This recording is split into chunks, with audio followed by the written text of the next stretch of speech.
Good evening. My name is John Hewer. I want to thank Speaker Hackney and Senator Atwater for being here. I want to thank all of you, citizens, for being here and so many speaking. This is what democracy looks like.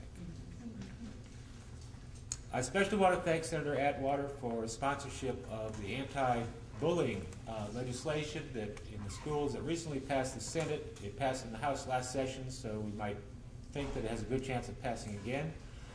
As a member of North Carolina Peace Action, we're delighted that the state legislature is taking this initiative to help build a culture of peace in our public schools.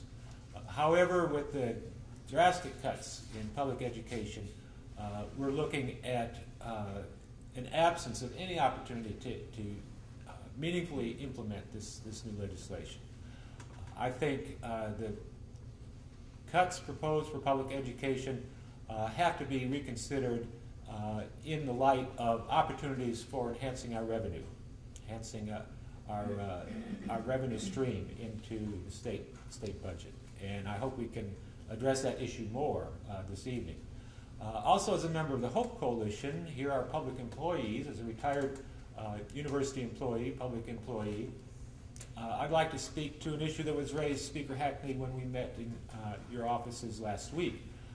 The idea that North Carolina is one of only two states in the country, North Carolina and Virginia, that do not allow collective bargaining with public employees. And the point that was made when we met last week, I thought very effectively, is that if we allow, as a state, if we allow public employees to engage in collective bargaining with their employers, there is an extraordinary opportunity for us to deal with this economic crisis in terms of having public offices, operations run more efficiently, more effectively, lower turnover. Some in the legislature say that with this economic crisis, this is not the time to consider approving, overturning the law that bans collective bargaining with public employees.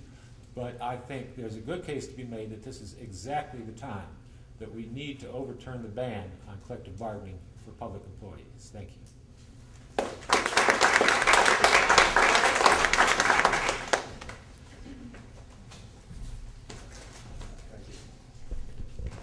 My name is Jerry Marketus, and I appreciate having this evening with you all, getting a chance to hear from so many angles.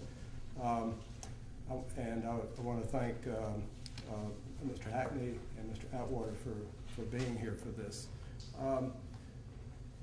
As I looked at this sheet unexpectedly here, I found myself checking every box. It was, and yet there's one issue that is just recently on my mind, and it has to do with something I just read, that there's a possibility that tax credits for solar could be reduced. And I haven't even had a chance to read the entire discussion. But that leads me to a topic that offers a lot of hope for North Carolina in a lot of directions. We're in such a short money situation that our plans and our projects have to be extremely smart. They have to be able to benefit in many directions, not just one. And so, as is often the case, and I'm proud to say that our Democratic Party here passed a resolution strongly supporting the North Carolina Saves Energy Plan. It also enthusiastically passed at the 4th District Convention. I haven't yet heard from 2nd District. But in any case, this is a plan that would, instead of the 50 to 100% projected increase in energy costs for electricity at a time when the utility companies are promoting a big expansion in generating capacity, we have a chance to inaugurate a program here that has been very successful in 5 other states.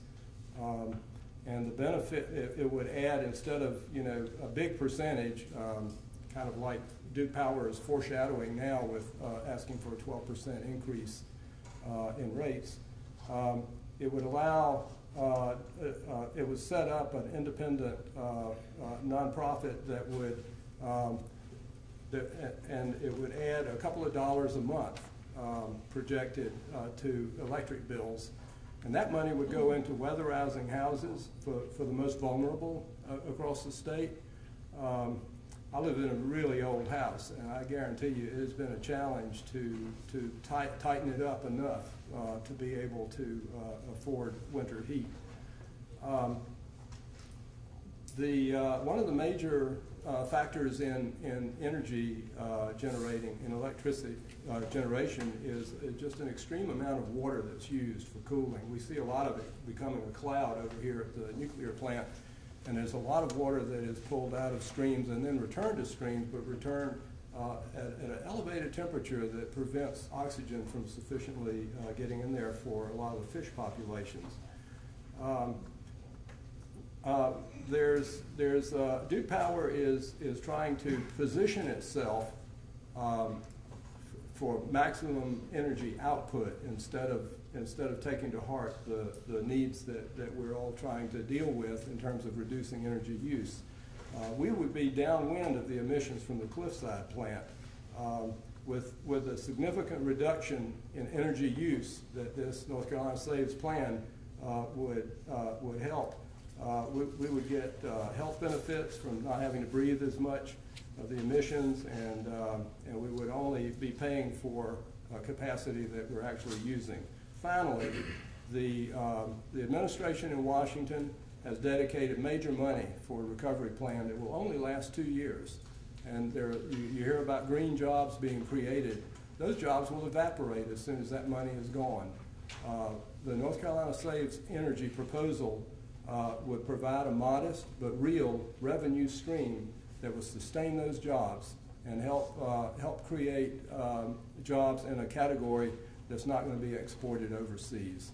So appreciate this chance to bring this up this evening. Thank you all.